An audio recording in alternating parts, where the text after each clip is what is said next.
Matthew 24. And I hit a bunch of stones with this one. So.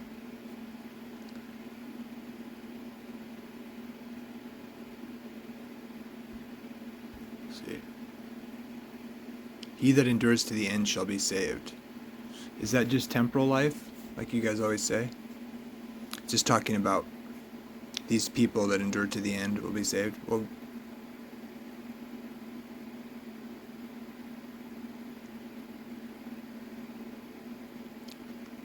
notice it says, then shall they deliver you up to be afflicted, and they will kill you, and you will be hated.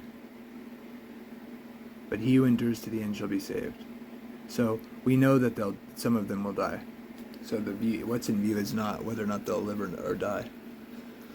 Some of them will die. Okay. So for those who think Jesus is omnipresent and omniscient, I want to ask you something. If he's omniscient, okay. Why is he thinking they're going to pray? Why does he say but pray ye that your flight be not in the winter, neither on the Sabbath day? There's a Sabbath day in 70 AD, or the future still.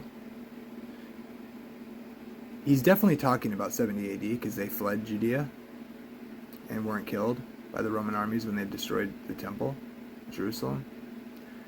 But if you're an assessor, you definitely think this is a future event.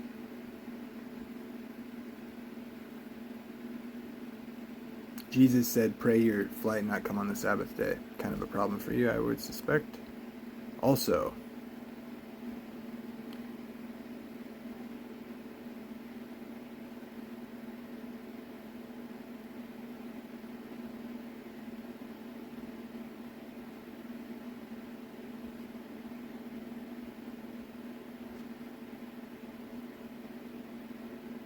but of that day and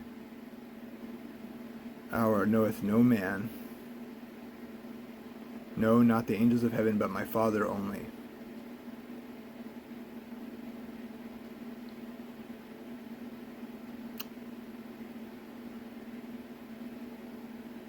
Jesus says he doesn't know, only the Father knows. I thought he was omniscient.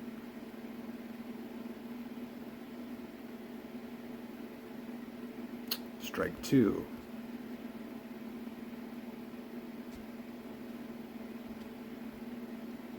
Let's see.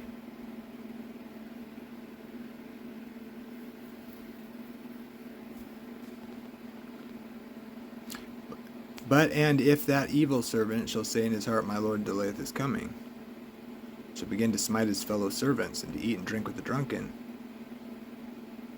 the Lord of that servant shall come in a day when he looketh not for him, and in that hour he is not aware of, and shall cut him asunder, and appoint him his portion with the hypocrites. There shall be weeping and gnashing of teeth. Notice what Jesus says. Who then is a faithful and wise servant whom his Lord hath made ruler over his household, to give him them meat in due season?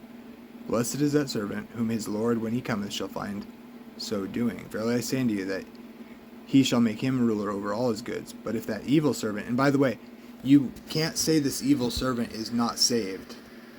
Evil servant just means disobedient servant here. Doesn't mean they're not a servant. They call it, Jesus is their Lord, but they have fallen back. Said Jesus delays his coming. And in that hour, look, the Lord of that servant shall come in a day when he looketh not for him, and in that hour he's not aware of, and shall cut him asunder. You know what that's talking about? It's talking about something similar to this.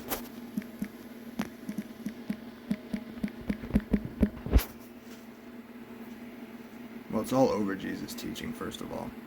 Oops. See if that works. Probably won't. Nope. Okay.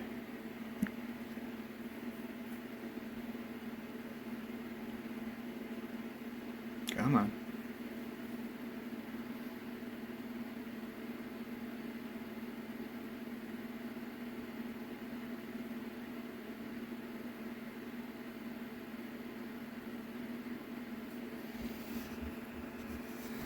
Remember, therefore, thou hast received and heard, and hold fast, hold fast, hold fast, and repent, and repent, and repent.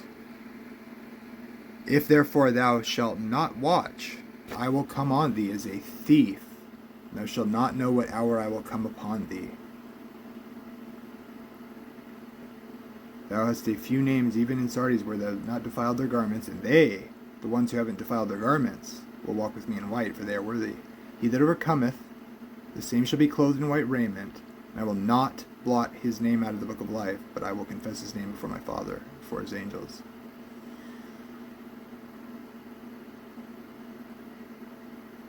He's talking to the churches.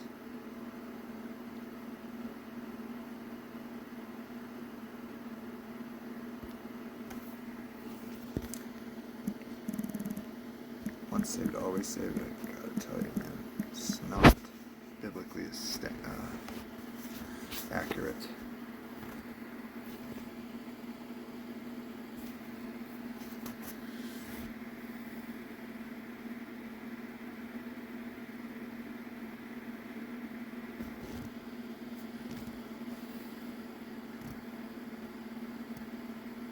Is it 1 Peter?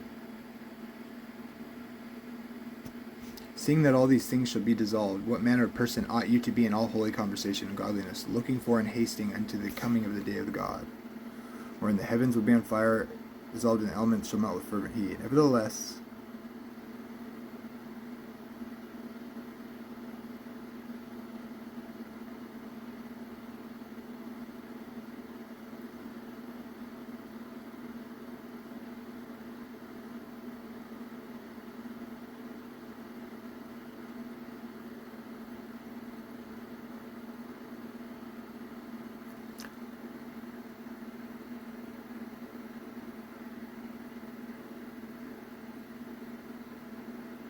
the same word and kept in store, reserved unto fire against the day of judgment and perdition of ungodly men. You mean men who didn't say the words? No, ungodly men.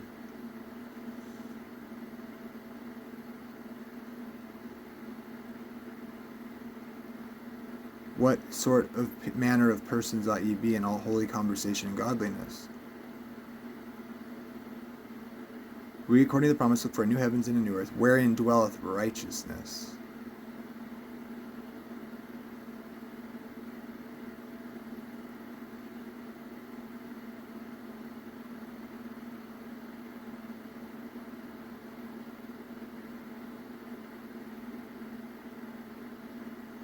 Ye therefore, beloved, seeing you know that these things before, beware lest ye also, being led away with the air of the wicked, fall from your own steadfastness. You see this in the early church fathers as well. People are falling away, being pulled away by false teachers who teach them it's okay, it doesn't matter if you sin. And they're warning you not to, from your own steadfastness, that is, hold fast, like Jesus says, like Paul says. He who endures to the end will be saved. Yes, you have to endure to the end to be saved. It's in Hebrews as well. We are not those who fall back unto perdition.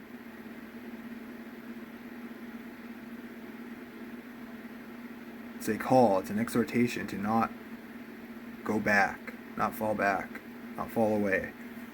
Not to take your hand off the gospel plow, not to be a Lot's wife, not to look back. We're end up with seven times worse than you started. 7 devils worse than what you had before. Like a dog returning to his vomit and a sow returning to wallow in the mire.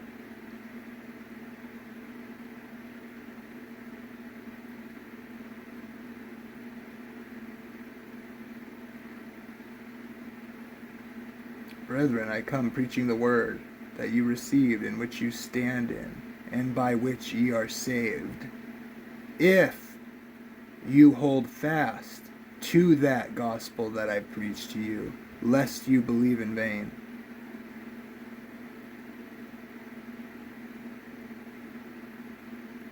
He who endures to the end will be saved. Jesus wasn't omnipresent when he was human on earth.